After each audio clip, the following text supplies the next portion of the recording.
Good evening and welcome to the pop-up. Happy Tuesday to each and every one of you. My name is Sean Goode and I am your host on this evening. And tonight we got Good, Easy Love. I was laughing with Eric Calligraphy, who's on the ones and twos, your DJ, and I said with the guest tonight, right? Because we had Tanise and Derrick Love. And my brother Chappin Eze right here next to me, that we could have Good, Easy Love. You've tuned in to Good, Easy Love here at the Pop-Up. I'm your MC for the evening, DJ Sean Goode. We are going to play for you the best of headlines in the city of Seattle, riveting conversation from politics to relationships to community building, all hosted over the course of an hour. Thank you for tuning in. Find yourself in a smooth seat with a smooth glass. Kick back, relax, and get ready for the show. Good, Easy Love. What do you think? How did that go okay? That was, yeah, we did something there. Thanks for tuning in, y'all. It's a gift to be here on this evening. We're going to jump right into some of the most important things. We got to shout out to our sponsors. Shout out sponsors. First and foremost, as always, We Rise Wines. You got to check out We Rise Wines, a Black and LGBTQ plus owned gem in downtown Seattle that's championing inclusivity and spotlighting incredible, underrepresented winemakers. Come visit them at 1913 2nd Avenue to treat yourself to their exclusive private label wines. Join their amazing community and find your new favorite bottle today. Have you been before? Yes, I have. Tell me about it. It was for one of my best friend's birthday. We had like the room to the side, and it was an amazing experience of just like good wine, good vibe, good design. Yeah, and if in the case, and I say this every week, that you find yourself at the Pike Place Market, there is no reason why, with your tired feet from walking along those cobblestones, that you don't make your way up to We Rise Wines, get some charcuterie, get a bottle, kick back, and enjoy the rest of your day. Hit up those historic streets and just Walk yourself up. Also, I need to talk about Teen Summer Musical. Now, I have a bias here. Michelle Lang is one of the most incredible humans on the face of the earth, and Acts on Stage is putting on Teen Summer Musical's production of Peter Pan. My daughter, Hope, by the way, was in previous productions. This is not anything to do with the ad, but just an invitation to talk about my daughter, Hope, who turned 19 and is going to be a sophomore at Western Washington University. I'm taking up way too much time in the ad to talk about my daughter, Hope, but that's what I get to do. Peter Pan, Ready to Rise, an adaptation coming to McCall Hall from August 28th through 30th. Experience this professional-grade performance that celebrates the talent of our youth. Pick up your tickets today at actsonstage.com. Now, I've been going to the Teen Summer Musical for 11 years. 11 years.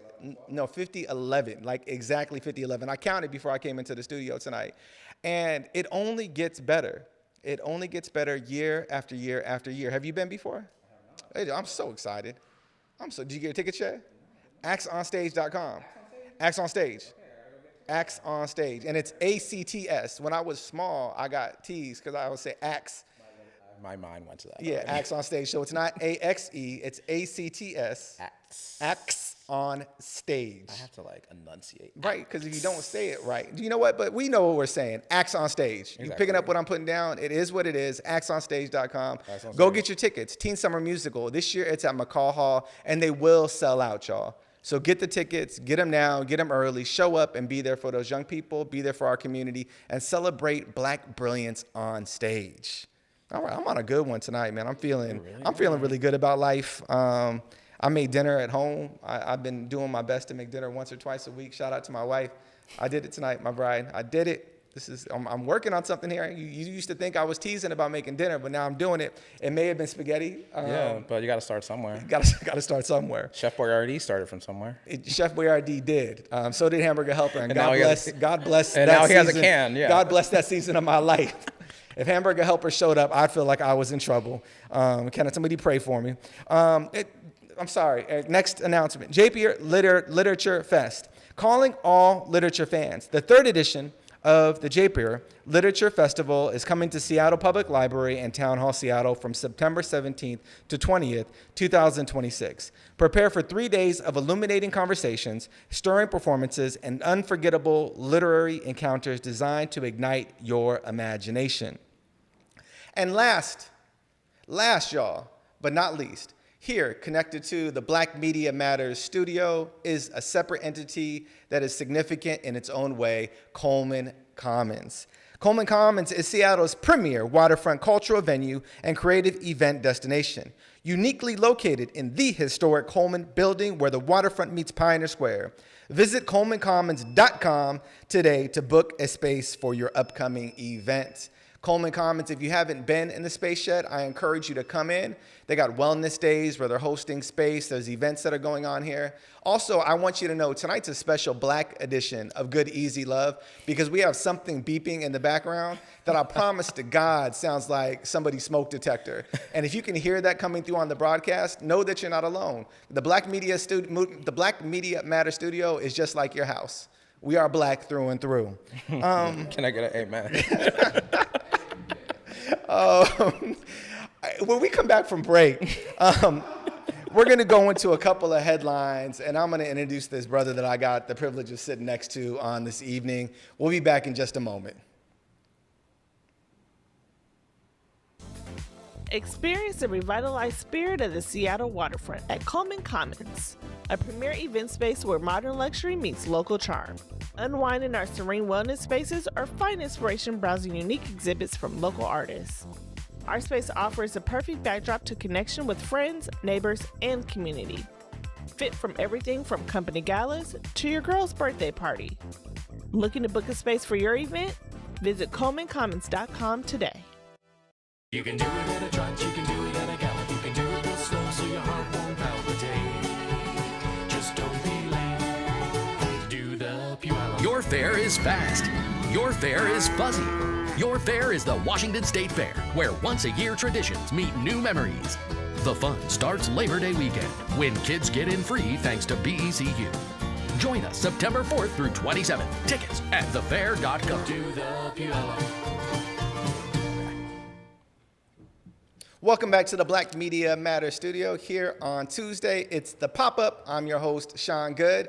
And first, we get to introduce you to the easy part of the Good, Easy Love evening here at Converge Media.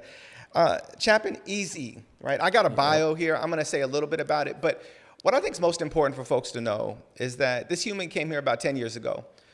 Pulled up 10 years ago. Chose to be here after what happened in the D.C., Maryland area in 2016. You can run the numbers, do the math, and you know what it is that we're talking about. And when there was an orange rising that happened in that particular part of the country, him and his partner chose to come out here to the Great Northwest. And one of the things I love about the folks that have been pulling up recently is that they bring fresh perspective and fresh lens. Sometimes we are way too close to see the wonder that exists, and it requires other people to show up and begin to say the things out loud that we have forgotten are absolutely true about our community. The things that are convenient and the things that are inconvenient, but all things necessary and all things true.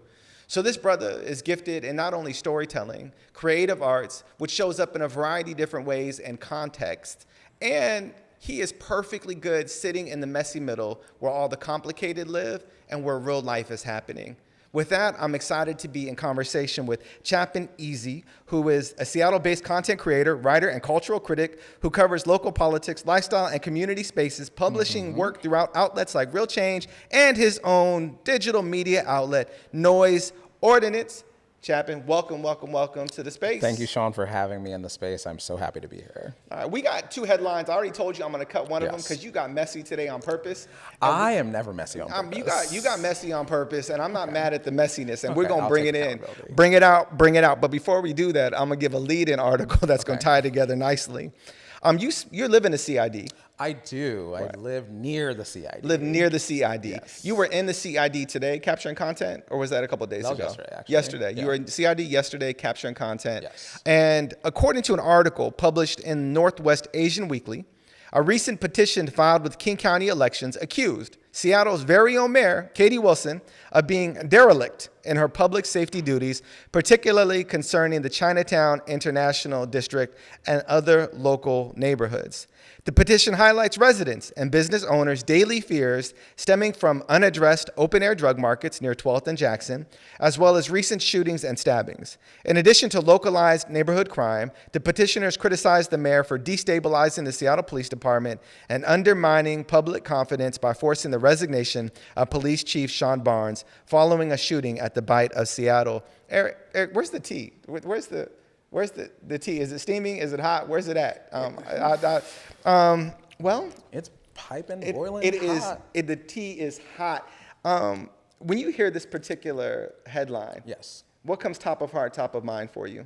Top of mind is living it every single day because, being in downtown, I'm around the Chinatown International District, and I see the struggles that they go through of just like, it is, for lack of a better word, chaos, where a lot of the problems that you're finding within the city, specifically within the homeless population, and then also within just the downstream effects of policy, are ending up in Chinatown, specifically the Chinatown part of the ID, because we got to think about the CID as being like made up of Little Saigon, Japantown, and Chinatown, where Little Saigon and Chinatown are taking the brunt of the force, because 12th and Jackson, that is Little Saigon, the Vietnamese community. So you are seeing this like congregation of just like open air market. I scoot past it, I bike past it all the time.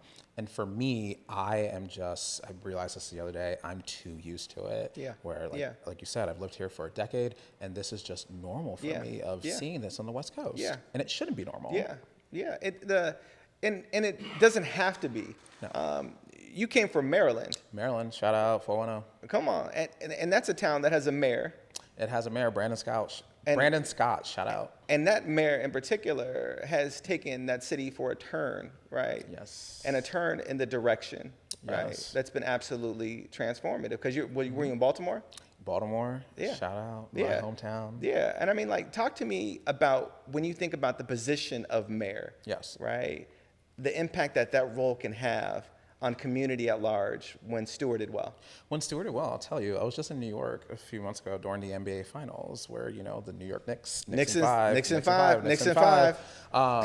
Where the energy in that city, combined with Zohran Mamdani, their newly elected mayor, was palpable. I could feel it. I could see it in people's faces. I could see it in the interconnectivity and the bonds that people were forming, where me as an outsider coming from Seattle, I don't even live in New York, I felt like I was a New Yorker in that moment of just all people, one goal, Nixon 5. And a large part of that was Zohran Mamdani. He has this energy about him where I'm like, he is from my age. Like we're both millennials, and he has a energy and gumption about him that is different from most politicians. He is doing things differently. It's showing in the context of when he grew up, of like seeing the establishment, seeing like the policies that we are looking from all the way tracing back from like the 70s, going into after 9/11, after George Bush, and like, he is the product of that. Yeah. And what you are seeing is a mayor that is showing that, hey, I am going to be different from my previous predecessors, because Eric Adams is almost comically corrupt at times. Right. So a lot of his platform is transparency and accountability. You know what that man is doing on a day-to-day basis. Yeah. When I was in New York, I felt like I could run into him. Yeah. That is the feeling of like, I want to run into Zohran Mamdani. Right. Like he is this avatar, this figure that is an administrator, because that's what a mayor does. Right. They administrate a city. But Two, he is also a great salesperson of New York. Yeah. He is also a great spokesperson for Yes. New York, where he is New York to his core. Yeah, this is a really interesting vein to lean into. A champion for New York, Yes. a spokesperson for New York, Yes. a salesman for New York, a legislator for New York, Yep. a leader for New York. Yes. If we were to look at each one of those categorically, I don't know that Seattle has had that hard stop, period. Yes. I'm curious, as a storyteller, as somebody who's regularly looking at the narratives that are prevailing in community and spaces and city, and particularly one with the unique gaze of Seattle 10 years in, where you've already begin to become blind to some things that are egregious, and still have a heightened awareness of that blindness. And let me reframe that. I apologize. Where you have begun to not see the things that are most obvious, and have a heightened awareness of the fact that you're not paying attention to that anymore. What would you attribute this particular narrative to? The ability for this to be so in this vibrant, dynamic, incredible city? Seattle has a long history dating back to the late 1800s when it was established.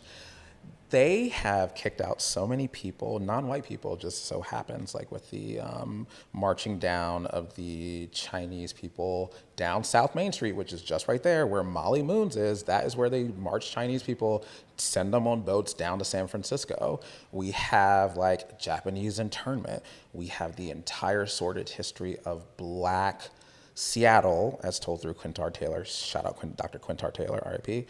But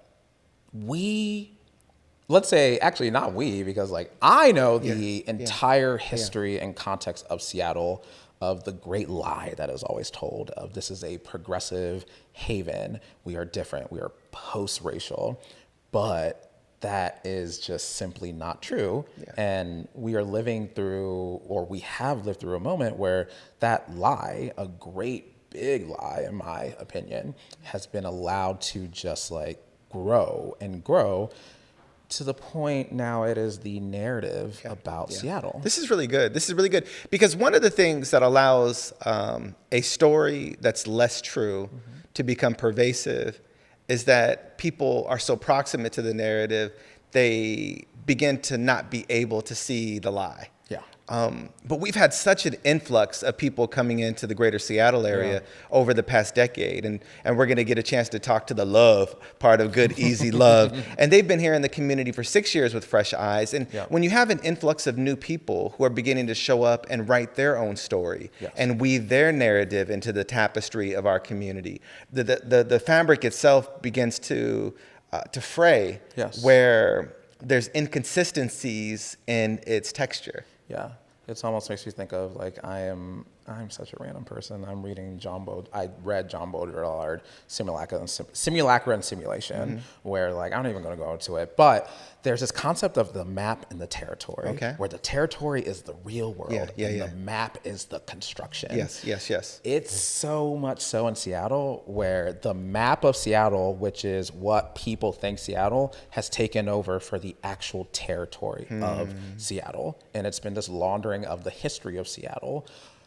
specifically through that exact mechanism that you identified of people coming in through here. Seattle has always been a boom bust town, straight from the late 1800s, early 1900s, with look back to wood for boats, and then also Boeing planes, now tech. That has filtered and cycled people through here at such a consistent speed that almost Seattle starts to forget itself. And then you have the pushing out of the people who are the gatekeepers of the memory of this place, like the Chinese, the Japanese, the Vietnamese, the Filipinos, the Blacks, et cetera, et cetera, et cetera. They are living in Kent and Federal Way and Linwood and Edmonds. Who is there to tell the story of Seattle, of just hey, this is what Seattle was? For me, this is such a random example, but I've been listening to Blue Scholars lately. Come on. Local hip hop groups, Sabzi. Geo, Sobsy, and there's this one song called Slick Watts, of just Sonics player Slick Watts, RIP. But that song says so much about Seattle in the context of someone was so impacted by Seattle that they made a whole song where he rhymed. It was just minor yes slur. Yes. Let's ride. Of just like this construction of taking all the neighborhoods in Seattle, where like Man is a neighborhood. Do people know that Man's a neighborhood? This is always my one. Do people know that Wedgwood is a neighborhood? Do people think of Seattle as a place that has a history and a context and people that lived and fought here and died here? Do people just think it's a blank slate? And it's just like, no, it's not. It's a place. Also, it's a place that has many complexities. It's a place that has varying opinions that often get washed out. It's a place where the overriding narrative of progressiveness suffocates space for people with divergent views. It's a place where political correctness can override absolute honesty and create a reality where the illusion is what's true. You dropped something on your social media platform. Was it earlier today or yesterday? I think it was like earlier, either late last week or today. Okay, sometime within sometime recently, and I want to talk about that when we get back from break. Okay. All right. Thank you so much again for being here with me on this evening. Of course. All right. See you in a moment. Our culture is a living inheritance, and every new generation becomes a guardian of that legacy. We keep Black heritage alive every time we gather in fellowship and every time we step into our rhythms. With every story we showcase, with every memory we preserve, with every flavor of home we recreate, and with every game we play. Whenever we celebrate us, somehow we are holding hands and planting seeds all at once. We know how to make a moment. And you know what? We should do it again. Sunday, August 23rd, pull up to T-Mobile Park for Seattle Mariners African American Heritage Day. Let's show some love for our ancestors, the beloved Seattle Steelheads, and let's add some new memories of us to the books while we're at it.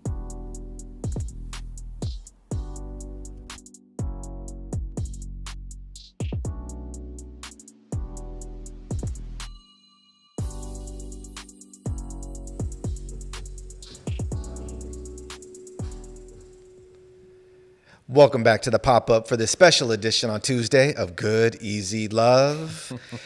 We are here with the good, easy portion of it. The love is soon to come. So if you are sitting back with your smooth drink, drop another cube in that glass, pour the whiskey just till it gets to the point that it begins to soothe in and ease, and you will know you're right here with me, your MC, Sean Goode.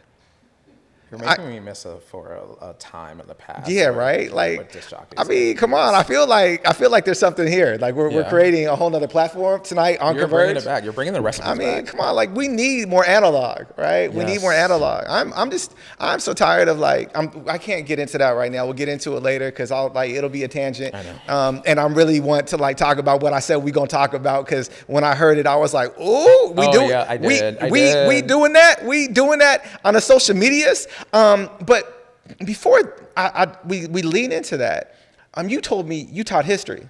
I was a history teacher, like Washington State history teacher, 7th grade for a year, and then I was a government teacher for 2 years over in Maryland. Yeah. So what I think is important, right, for context, is a lot of times we feel a particular way, but we can't name why we feel it. Yeah. There's a particular energy behind a thing, but we don't know what is that the root cause of that energy. Yeah.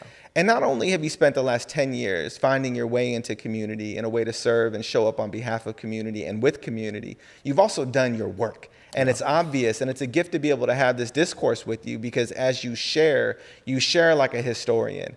You share like someone who has a deep love for what was and an important understanding of what is. So when you say something out loud, you're not saying it haphazardly. You're saying it with intention because it needs to be said. And you done said something within the last few days that needed to be said. Can you do me a favor real quick? Eric, could you just lock in on Chappin for a second? Just lock in right there. Can you just look at that camera? Your camera's that one right there. This one right here? Right there. There you go. Okay. And say what it is you said out loud again here on the pop here on the Good Easy Love pop-up on Tuesday night. Look, y'all, we need a Republican on city council. Not a Republican, though. Maybe. But we need someone on city council that is going to challenge the ideas of the other people. There's too much groupthink and echo chamberness within places like Seattle, where Seattle is one of the smartest cities in the country. People think here. People are just brilliant here. However, we're all coming from the same schools. We're all working from the same jobs. It's just like too much of the sameness. And sometimes you need that one person on a 9-person council to push back and say, hey, why are you thinking this way when we could think another way? And to allow a person to, for themselves, think about, okay, why am I actually doing this? What is the purpose behind this? Yeah. Of like, almost, I want you to really dig deep and convince yourself to be able to pass that internal narration that is within you of hearing contradictory information to what you are given. And what do you do? Because if you are a person with a moral stand, open mind, you will take that as an opportunity to change your thinking or maybe reaffirm your thinking, but you allow the opportunity for another thought to get in and for you to question it. Yeah, this is one of the challenges. We often talk about things being black and white, right? Like it's black and white. It's a black and white issue. And sometimes we introduce variants of gray, right? Like when do we end up with this monochromatic understanding of reality? There are so many hues of truth that we could embrace if we chose to look beyond the binary. And now, Seattle is a place that loathes the binary in so many different ways, but seems to love it politically. Yes. I mean, it really feels like that, oh, you can get with this or you can get with that. You can get with this or you can get with that. You can get with this or you can get with that. You know what I mean? Yes. But like progressiveness is where it's at, I guess, right? Yeah. And I'm not anti anything. No. What I am is in deep desire for political discord that is balanced, that is nuanced, that is that's honest. not rooted in tribal politics almost, where I was just talking with my friend about this on a walk in Discovery Park, where I cited the Bible has its teachings, right? The Quran has its teachings, the Torah has its teachings, and you could see there and see the context and the history of these people's thinking because it's in writing. And there is a specific consequence for transgression within these sacred texts. There is no Bible for progressivism. It seems like it shifts every single day. And pay attention to my words. It seems like it shifts every single day of what it is to be progressive, where literally the definition is just incremental change over time. You have these ideas of like a little bit of state control of like certain things or just like intervention. It doesn't mean that you are adherent to a certain policy, and if the mechanism is not a pure value, it doesn't work. It is a mentality, it is a worldview that is hindering progress, because going back to living in that gray of being like, is it the right word? Discordant, of just like, I think of like within music, where there are certain chords that need to resolve themselves. Right. And I constantly live within that space of there's no resolving. There's maybe like a moment where it's just like it almost shifts into resolve, but then it goes back again because we are messy people. This is what distinguishes us from AI. Like our mistakes, our humanness, our tendency to be so crazy for things like, hey, I want to change the way that Black people interact with police. To be able to do that, or just like against systems. But going back to the point, nuance, complexity, multiple data points. Don't tell me that what you are saying is the correct way without citing a Bible verse to go with it. And for me to actually be in your same church and in communion with you.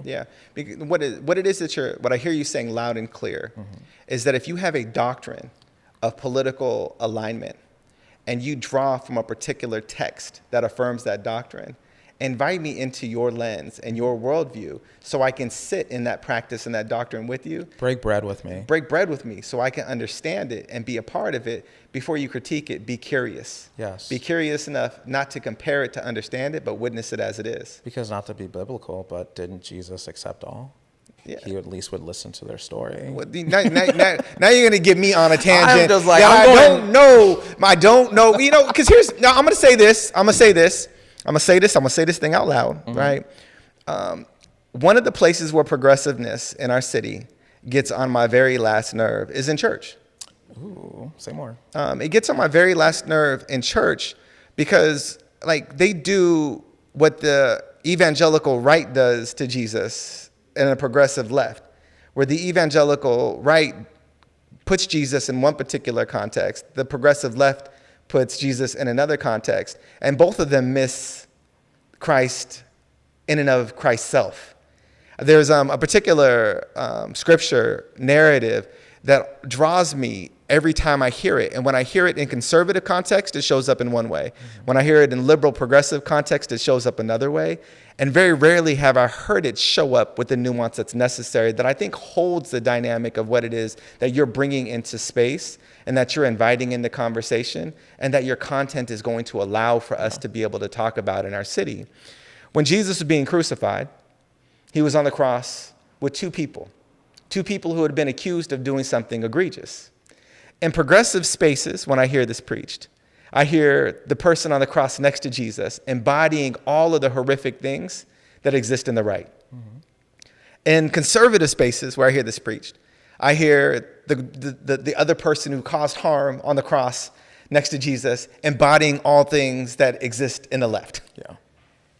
And both of which are taking this person who apparently did something to end up on the cross next to Jesus and allowing that to be an embodiment of all the things that they loathe. Missing in and of themselves that their ability to loathe the left or the right is what puts them on the cross in and of themselves. Yes. And this is what you're inviting us to, is to not see each other as other, to understand that we are all same. And because we're all same, your differences aren't threatening. Those are curiosities to be explored and honored. Yes, because Jesus was on that cross for who? Everybody. Yeah. All the sins. He didn't care if you did not want to defund the police. He didn't care if you say, like, hey, maybe we should turn on the cameras in the city. He looked at everything and said, what is the best for humanity?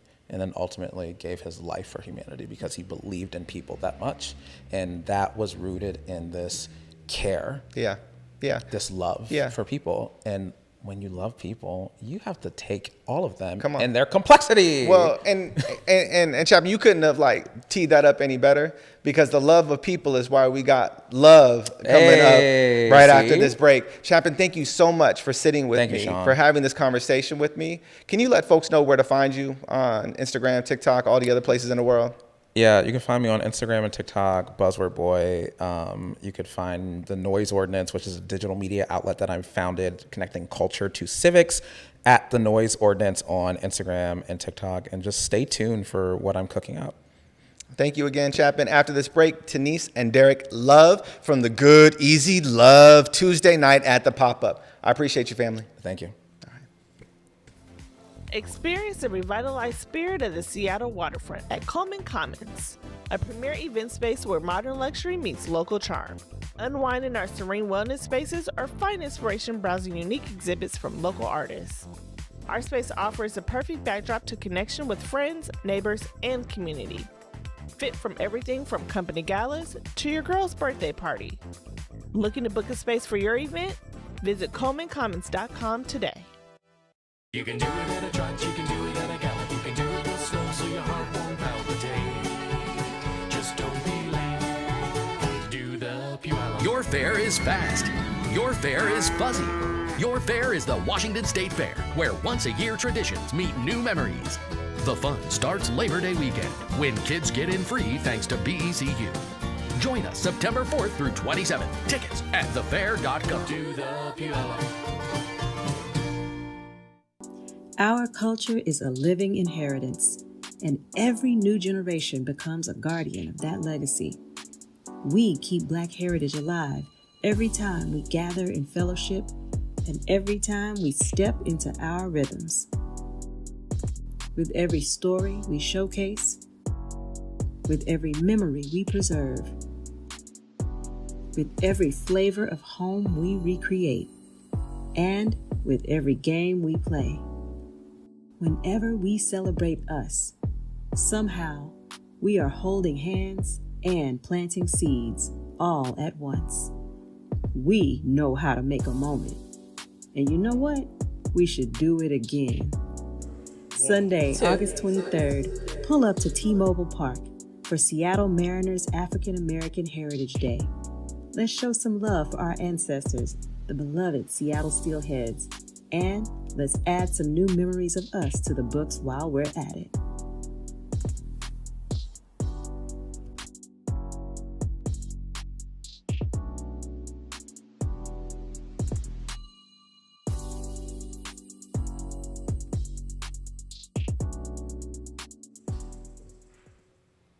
Welcome back to the pop-up here on Tuesday night. You have arrived at the special Good, Easy, Love edition of the pop-up. We've already experienced the easy of the evening, and now we have the love. So if y'all are at home, sitting back, relaxed, enjoyed the first portion of our session together, then you better be prepared for a love that's rare beyond compare. It is Tanise and Derrick Love from Sync Seattle. Welcome to the Black Media Matters studio, y'all. Thanks for having us. We're honored to be here. Man, it is a gift to have both of y'all in space. You've been in the community for 6 years. Yes. And y'all met in North Kakalaka. Right. Yep. Right. QC, Charlotte. Right. Yep.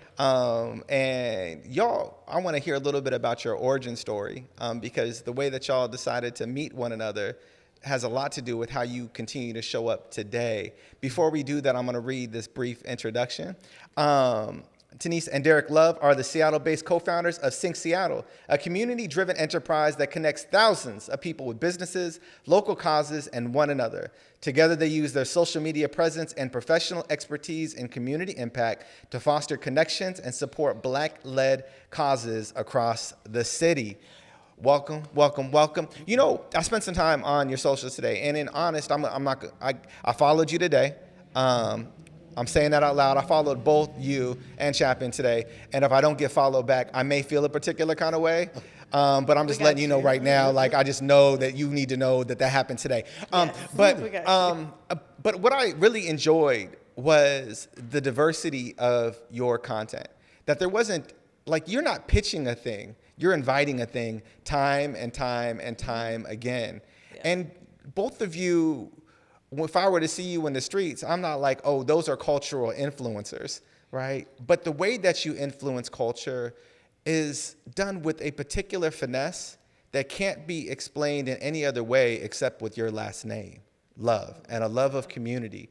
But we spoke, and I know that this love began in a volunteer engagement back in North Kakalaka. Am I right? Absolutely. Absolutely. Talk about it. So my fraternity, A-Phi A, we were looking to do a Martin Luther King Day volunteer experience, and I was leading that engagement, and Tanise happened to be working at like one of the largest nonprofits in the area, and we had a big group. I was trying to get these guys in, and she responded very professionally, and we just kind of hit it off, from there. And she's got her version of it. I've got what. So I want to, like, this feels like there's more nuance here. Right. So I'm gonna go to the expert. To these. So what had happened was. See what happened. Now, family. We know when what happened comes out. We gonna get the real. All right, talk to me now. But no, it really was an immediate connection. So he had come in for a tour. I showed him the space. Because I was good at what I do. I'm like, I want to make sure this group has a good time. Yeah. When it came time for them to actually volunteer, I had a news outlet that was there that was doing a story. So as being, like the director of the space, I'm like, I needed to show up that day for the story. Derrick says that I just came in to see him. She don't work on Saturdays. He ain't seen no news reporters and I don't work on Saturdays, But I was really able to enjoy seeing him interact with his fraternity, like not knowing who he was, having just met him, and from there we flourished. Like we spent a year and a half being friends, like platonic, like. Literally like getting to know the depth of each other, and from there our love grew. We both come from families that are deeply rooted in community. We call like my parents' house, his parents' house would be the house of the gatherers, like place where people feel comfortable and just want to kick it. And that's deeply rooted in who we are as individuals. And I really feel like God kind of like said, oh, these two need to be together. Yeah. So and we'll be celebrating 12 years of marriage in September. September 27th. September's a good month. It is. Absolutely. I Like know you have 15th.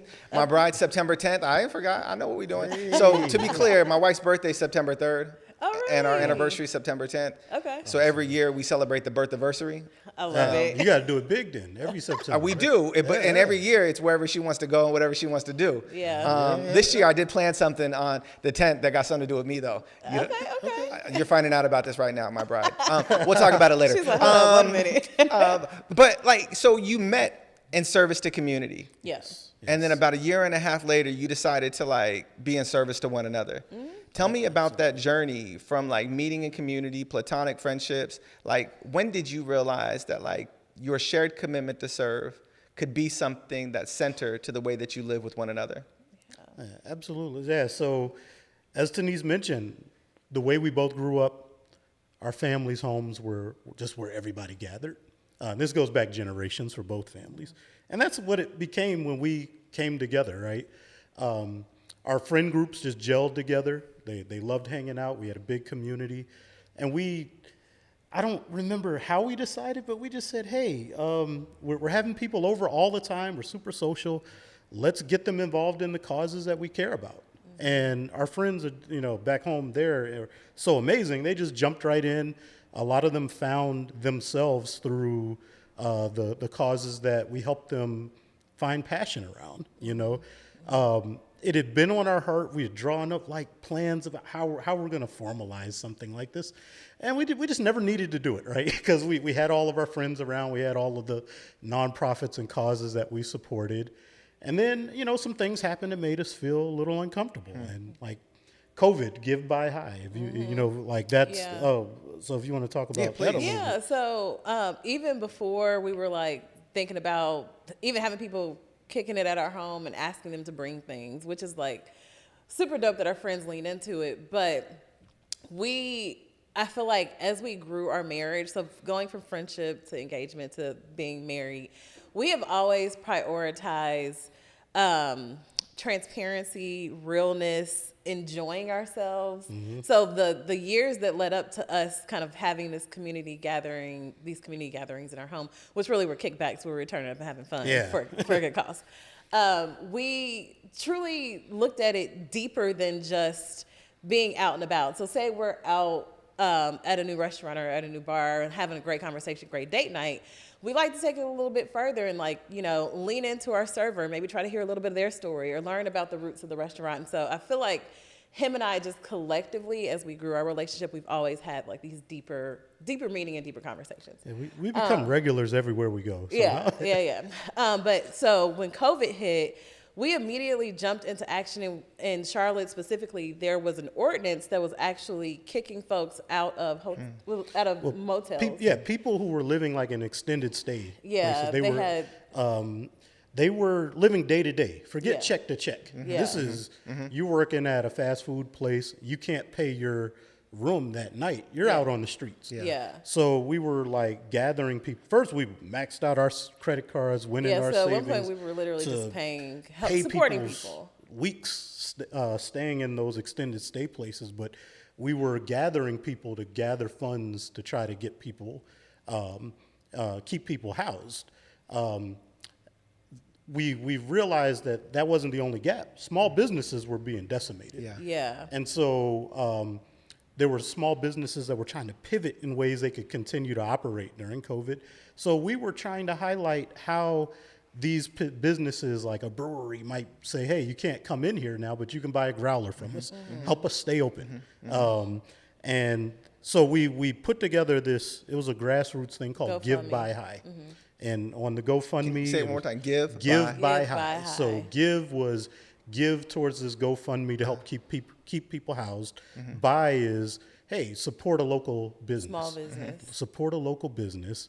And then the high was nobody's okay right now. Just say hi and connect with somebody. Got Yeah. it. So be clear, that's HI, right? Yeah. 8, not H. I know. You got to remember It's contextually where you're at now, Right. right? Because you say give by high here in the Great Northwest, that's almost That like could puff, be- puff, pass. You know what I mean? So I'm like, I'm just trying to be clear where we're going with this. We got Okay. nothing against Got that. you. But I got this you. was the HI. Okay, This was got the you. HI. Hello. And Yeah. That, if you think about it, really became like the foundation of the pillars of what Sync Seattle is, where Absolutely. we connect Absolutely. people to people, people to businesses, people to nonprofits. Yeah. And we did it with the purpose. We saw a need. We were like, look, we can show up, and we showed up. We invited other people to do so, and yeah, we ended up we had a good amount of funds come in and helped a good amount of families. Well, I think what's beautiful is what it is that you're living into today wouldn't have happened unless a couple of important life moments occurred along the journey. And when we come back from break, I want to lead right into that, because if you never ended up here, then what it is that we're benefiting from would have never been. Facts. But you wouldn't 100%. have been able to do what it is that you've always intended, perhaps if you never ended up here. Yes. Let's dive in when we get back from break. Let's do it. Let's do it. Discover the new heartbeat of Seattle's waterfront at Coleman Commons, the Emerald City's premier event space where culture, creativity, and community come together. Looking to book a new space for your event? Visit ColemanCommons.com today. The Washington State Fair starts Labor Day weekend, where once-a-year traditions meet new memories. Plus, kids get in free on opening weekend thanks to BECU. Do the Puyallup. Join us September 4th through 27th. Get tickets now at thefair.com. Pride to me was more than just a celebration. It was an opportunity for folks to see the value in Black and brown communities, and above all else, belonging. So you see, community, that's what We Live in Color has always been about. For you to hear our hearts, see our minds, and above all else, see why Black media matters. Catch this and more on We Live in Color every Thursday on Converge Media streaming platforms.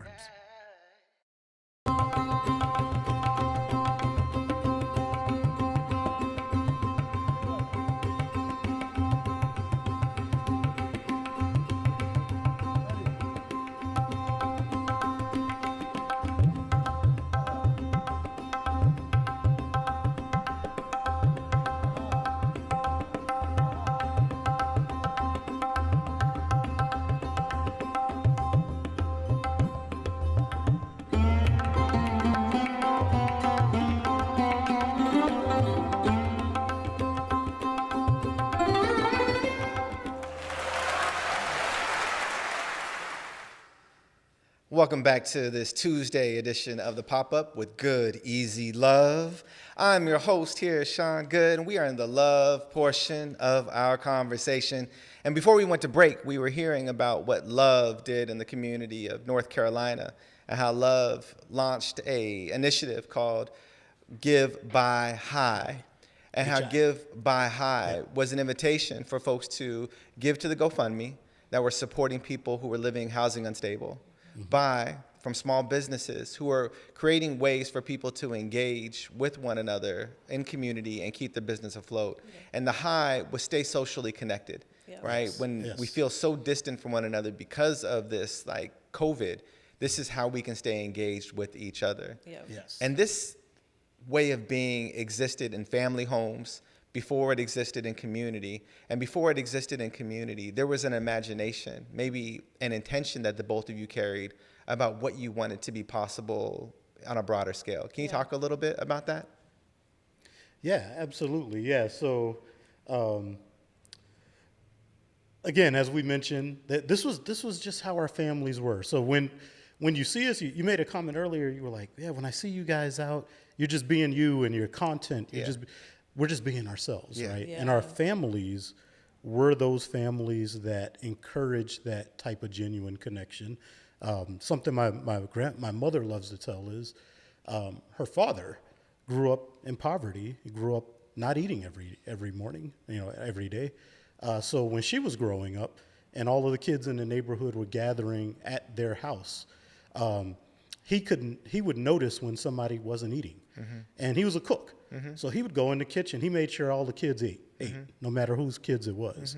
And I think about Tanise's mom, my mother-in-law, who was always looking out for her friends and her sister's friends and everybody in the community. And they knew that that was the house that you would go to. Every time we would go visit Indiana, they'd have a big get-together. So that's what we do. Yeah. You know? And, Derrick, before we move on, can you share with us what your grandfather's name is? James Cochran. One more time? James Cochran. Thank you. James Cochran from Manning, South Carolina. Thank you. Yep. Thank you. So important those names are in space. Yes. Absolutely. Absolutely. Tanise, and your mother? Tammy Avington. Okay. Yeah, we actually lost her 2 months after we launched Sync Seattle. She was at our very first event. She stole the show, and I say her spirit is deeply rooted in everything we do through Sync Seattle. So thank you for asking. Yeah. She's with me every day. I love and adore her. And just harping on what Derrick said, I think when we started Sync Seattle, like we were telling you, we weren't the type of people who want to move to a new space with the intention of starting something new to benefit ourselves. As he mentioned, when we did the kickbacks years ago, starting Give by High before we ever moved to Seattle, we always knew we should do something similar but on a larger scale. And moving to Seattle in the middle of COVID, in November, not knowing anybody, really forced us to go within to learn Seattle as a city. I was mentioning to you, even before we moved here, we really tried to tap in and learn about the Black-led nonprofits who were already doing the work, the community groups who are already doing the work.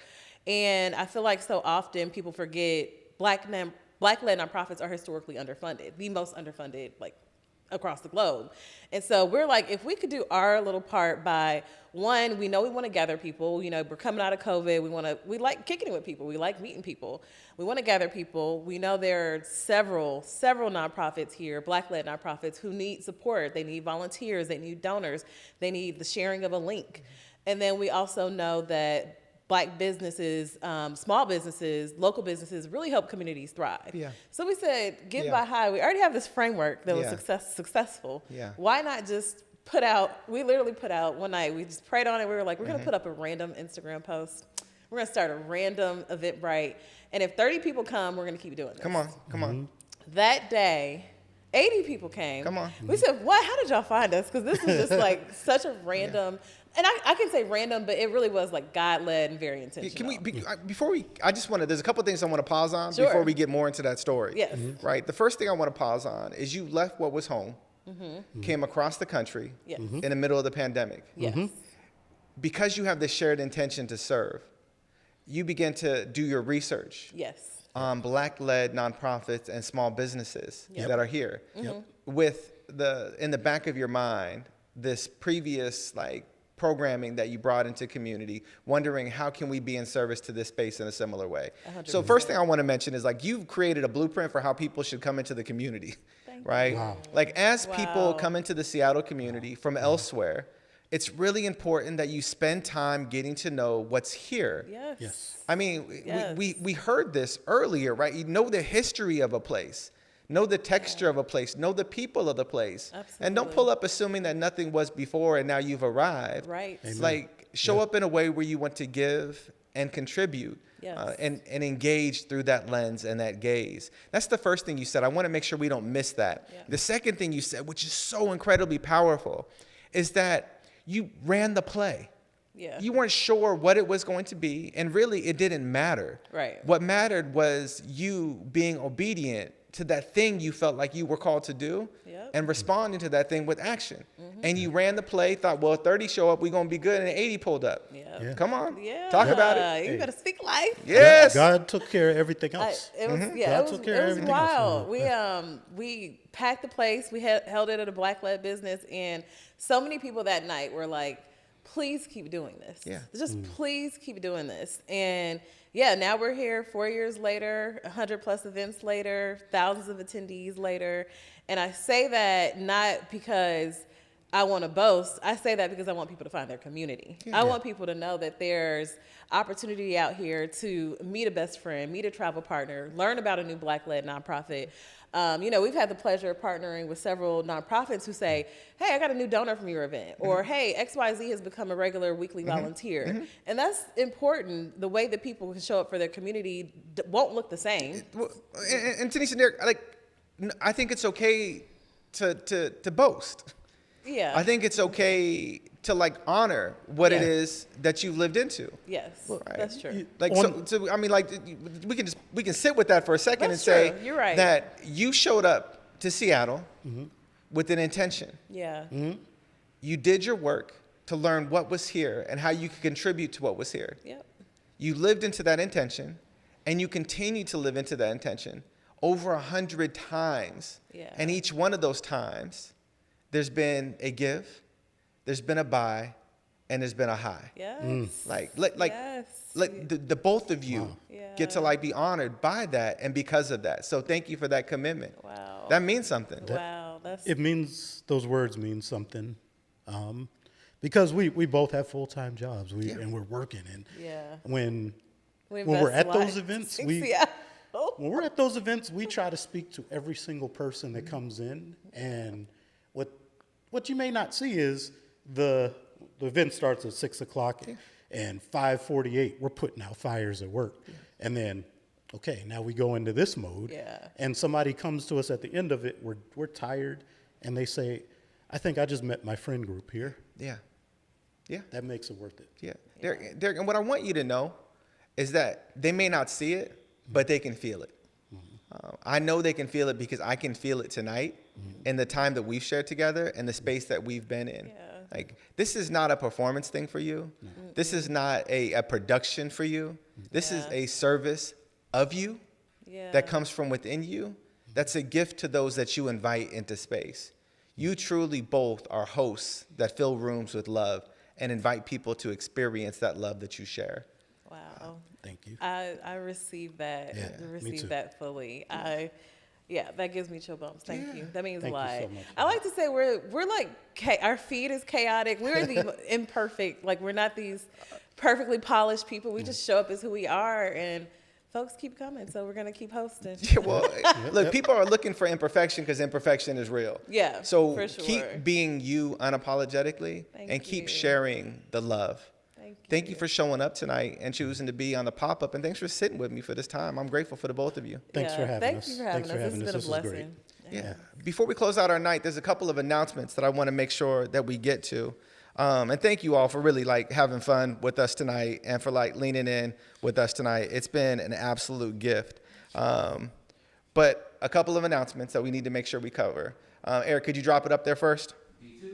D2 is the Vibes After 5 flyer. This looks familiar. Those folks look familiar. August 20th, 6 to 9. That's Thursday, right? This Thursday. That's Thursday, collecting supplies for Atlantic Street Center. I could read the flyer, but you could talk about it. Tell me what you want, what you really, really want. Talk about it. Yeah. So we're collecting supplies for the gender-based violence initiative. Toiletries. Toiletries, just snacks. Common goods that every human deserves. Atlantic Street Center's been around over 100 plus years, Black-led, doing deep work in the community. So we're gonna have a vibe. We're gonna have fun. So Vibes of the 5 is our recurring series. Every third Thursday, 6 to 9. Everyone benefits a Black-led nonprofit. So this Thursday, Medier and the CD. We turn it up. We got a DJ and come bring supplies for the community. This one's free this Thursday. We're just asking for you to bring the supplies.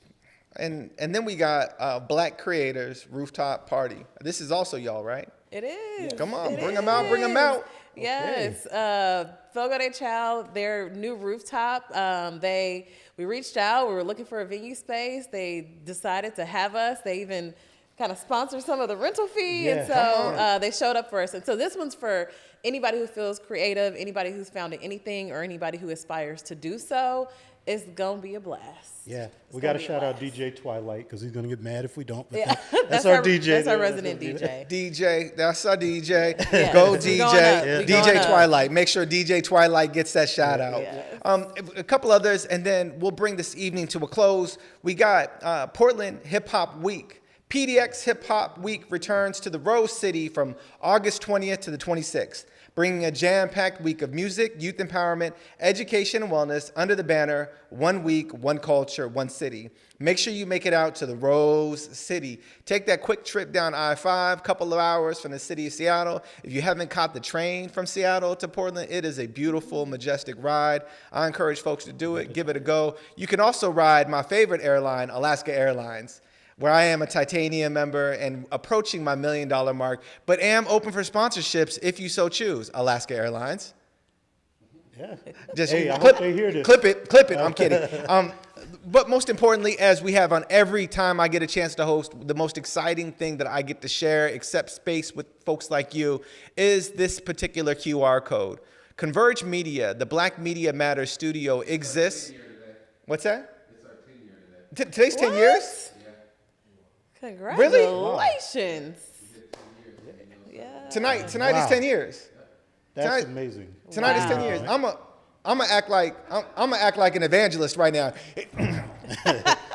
We done had our Jesus on the cross. We done sat with Eze, and now we're sitting in the midst of love. Can I get an amen? We are sitting in the midst of love. Yes. And we have been committed to service, to conversation, towards engagement, and this is the 10-year anniversary of the Black Media Matters studio. Wow. What an honor. Wow. What an honor. Y'all,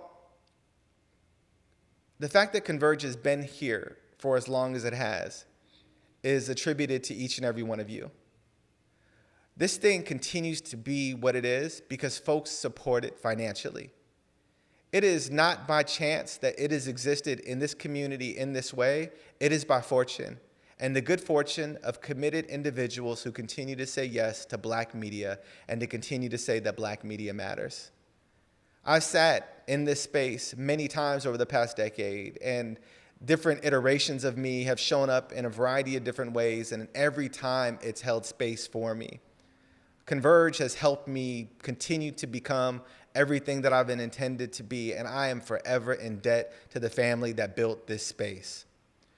And I know many of you through the pandemic, many of you through the Black media, through the Black Lives Matter protests, many of you through the ebbs and flows of political seasons where commentary was at a high, and when we were looking for voices that could understand us, see us, speak to us, we would tune in to Converge. The many programs, the many iterations and imaginations of things that have passed through here, it's all because of you. So if you said yes before, or if you haven't had the chance to say yes, let today be the day, let tonight be the night, and celebrate 10 years with a contribution by clicking through that QR code. It matters. You matter. We matter. And because of that, Black media matters. Thank you for tuning in to the pop-up on this Tuesday. Thank you for the honor of continuing to support this work. And thank you so much to Omari and the Converge family for allowing me to be the host on this evening for this edition of Good, Easy Love. As always, I love y'all. Remember, you are complete, you are enough, and you are held. Until I see you again, keep being dope on purpose.